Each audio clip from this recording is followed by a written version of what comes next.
Hello guys, it's Stephen from Thrive for Life Health and Fitness Centre. I'm here with one of our trainers, Susan. Hello. How you doing? Great, how are you? I'm very, very good. So just yesterday we had our staff Christmas party, so feeling actually pretty good, you know. Could have been worse. You won, Yeah, so that's I won the green jacket for 2019, so I'm quite actually happy for that. So today I've got Susan. We're just going to have a quick chat about herself, her journey, her career. She's got a lot of amazing things that she wants to share with us, and in 2020 we actually want to start doing a few more seminars just to really get maximum value for our members and the Thrive community. So Susan, how long have you been a trainer for? I've been a trainer for about 12, 13 years. Yeah, great. Just a little while. Awesome. Yes. I came to the fitness industry not through a conventional manner. I was not particularly fit in my youth. Okay. So I am a physical anthropologist, which means I study human remains. So I came to, That's pretty. I liked it. Yeah. So, and what I was always fascinated with is what you can see in the skeleton and the remains of a human and you can tell all these amazing things about their life. So, what's happening in the person's real life that leads to all of these things still being in the skeleton Wow. when they're dead? And so then I studied lifestyle medicine. So I have a master's of lifestyle medicine, and then we got to study all kinds of chronic disease, and you can see what people are doing. Wow. You can see in human remains what arthritis looks like. You can see lots of shoulder injuries, all kinds of fabulous things. So I really love training people right from that kind of skeletal level, like what's really happening underneath to make those movements happen. Yeah. So that's what I'm really into. That's fantastic. Yes. Right. And you also had a gym at one point, didn't you? I did. Yeah. I used to own a little gym over in another part of the Northern Beaches Yep. called Everybody Fitness Solutions. That was before I had kids, and now I have kids. I also have a different appreciation for mums who come training and what that is all about, and how to maximise being able to be fit and being a mum, because 100%. they can be quite challenging sometimes. Right. Yeah. So with that then, because I mean we've got a lot of clients that are, you know, parents, mums and dads. Like, well, what would you say is maybe one of those or two of those things that are really important to do in order to make sure that you're committed to training whilst, you know, having all those barriers and such? What's some advice that for you've got? sure. Okay, so I totally love everyone's nervous system. I think it's an underrated, underutilized, undervalued part of your life. And so I feel like as you are being really busy in today's society, because obviously today's society just goes really, really crazy fast, and your limbic system, which has your adrenals attached to it, so your fight or flight system, is actually overstimulated all the time. That sets off a whole bunch of different hormones that even if you're training, your body is designed to put on fat, because it's like, oh my God, we've got to save all our resources just in case. So if you're in this stress state all the time, sometimes coming to training can be the worst thing for you, because you're just like so overtrained. So I'm really into what can you do at home to calm your nervous system down, so when you come to training, you are going to then maximize your time here, and you won't be fighting against yourself and feeling disheartened about the fact that you might be training and you're like, oh my God, I don't see anything happening, where it's actually just your body's like, I'm so stressed. Yep. So if you just calm down, and there's so many simple, easy things you can do on a daily basis that will change your whole life, because your nervous system is not hyped up, which is where the Wim Hoff stuff comes in, and the really breathing. We want to take your breathing from fight or flight to a nice relax and repair. Yeah. And that will change your whole life, because then you can imagine if you're not just like stressed all the time, you can just be like super calm, and so many different things will happen, which has an amazing flow-on effect. Yeah. 100%. I know you went to the Wim Hof seminar a couple of weeks ago. Slightly excited by that, wasn't I? Definitely. I mean, I got all these videos come through for the Insta stories, like, add this. I'm like, I didn't even know what you were talking about. I've just posted up, but no, it was good. So tell us a little bit about that experience and what that's all about, because I didn't know too much about it myself. Okay. So I don't even know how I came across Wim Hof. It would have been about 5 years ago.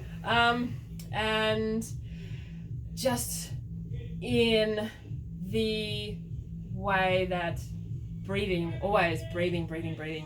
Oh, because I used to have a terrible anxiety disorder. So I always knew that breathing was important in what's happening in your nervous system. Anyone who's ever had a panic attack know that your breathing goes crazy. So I always knew that breathing was really important. And then I was always looking for ways to be able to change the breathing so the panic attack wouldn't happen. So then it was super great. We found this lovely breathing where it changes you from this shallow breathing, your mouth breathing, to a really nice deep belly breathing, your diaphragm, and you'll be amazed. Because I also am the director of Corporate Wellness Australia, and so we would go around corporations all Australia-wide, and you would be amazed at the amount of people that can't breathe with using their diaphragm. It's all, you can see, it's all squished up, right? So it's very hard to breathe. Your diaphragm gets tight and you just can't get this big, deep belly breath that you're looking for. And so you breathe up shallow, and for no other reason than your posture might be bad. You're just putting yourself into this fight or flight. You might not even be worried that day, but just your body will eventually kick it over into a worried state. So I really wanted to learn how to change that over, and this breathing that Wim Hoff does really gets into that rest or relax, added with the benefit of cold water exposure. Because we obviously, most of us, came from a lot of us evolved up in the cold, and we have all these amazing parts of our bodies that are activated by cold water therapy. And mitochondria, your mitochondria is affected by cold water and this deep breathing. So right into a cellular level, and you can change all of it by exposing yourself to a bit of cold and to some deep breathing. Yeah, that's great. It's amazing. So how often, when you talk about the ice bath or ice therapy, how often should one do that? I mean, it's interesting because you would say like once a week, but that seems quite excessive, seeing we're on like level 2 water restrictions. And you go, I can't have a bath, I can't have any bath.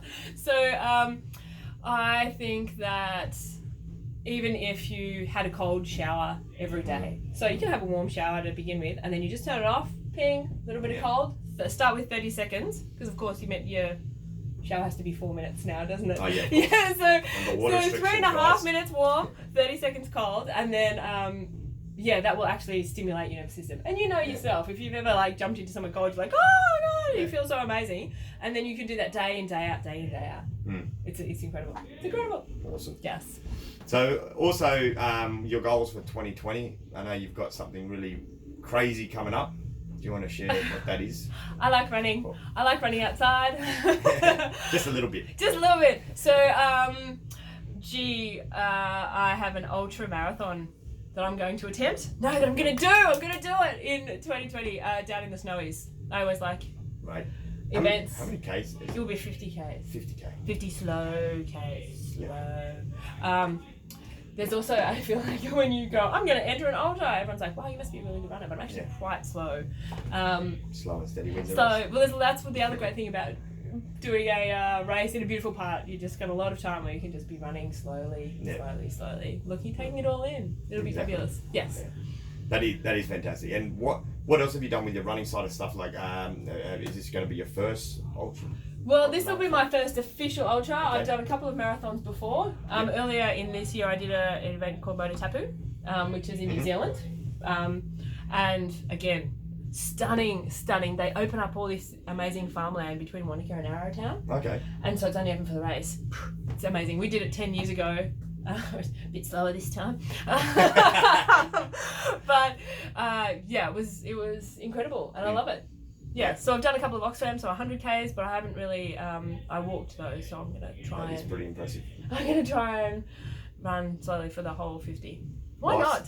Working full time and whilst having kids as well, which is another, what you were tapping on before about how, it's very easy to, put yourself last when you're in that situation, but, when you're focusing on yourself, and you're doing such amazing things, it's very inspiring, and that's what hopefully us trainers all do for our clients, and Susan right here is doing it. So 2020. The other thing with the 20, this training is that it's not perfect. That's the other thing between like before when I first started doing marathons, I didn't have kids, so it was like, I can just do whatever. I've got my training program, it'll all be perfect, and I'll organise my whole life around that, which we still kind of feel like we ought to do, but I know that. So there's so many variables that can just go awry. So you just got to fit your training in whenever. And some weeks you can't do training at all. So you just have to manage it. You have to manage your expectations and not beat yourself up about the fact that it's not perfect, because life isn't perfect.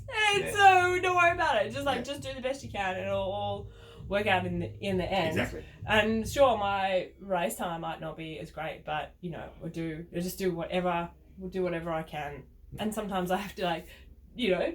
Sometimes you just got to get involved and see what it's like, and then once you feel what it's like, then you can say, okay, next time I can maybe do this, I can do that. You know, that's the key thing, right? Totally. So my very first mountain bike race that I did, I entered the race, then I went to the bike shop and said, I've entered a mountain bike race, I need a bike. So I was never prepared. I was never like, what do you mean? Yeah, when you signed up, you didn't have a bike. I didn't even own a bike. So then I went, yeah. So it's not like anything. You only do stuff when it's all perfect and already lined up. Then you enter it or say, I'm going to do this goal, and then the process will work itself out. Figure it out. Yeah, for sure. Same thing with anything in life, I guess. You know. Yeah. So, yeah, because you'll never be ready. It's not like anything's going to happen. I'll leave it till I'm ready. You're never going to be ready. It doesn't work like that, does it? You just have to sort of plod along and do the best you can with all the variables. Yeah. Fantastic. Because it's worth it. It's so worth it. All right, Susan, thanks for sharing all your knowledge in such, I don't know how long this video's been going for, but 15 minutes or so. Really appreciate it. It's Christmas time. I actually didn't plan this, but because we're here right now and I've got it right here, Merry Christmas. We've got some chocolates. Hopefully that give you some sort of energy for your training. But 100%. Merry Christmas. Merry Christmas. And thanks for being part of the team in 2019. And we look forward to 2020. Yes, come and pick my brain. I have lots of stuff in here. So in 2020, I'd love to share it with you all. Great. Ciao, Merry guys. Christmas. Bye-bye.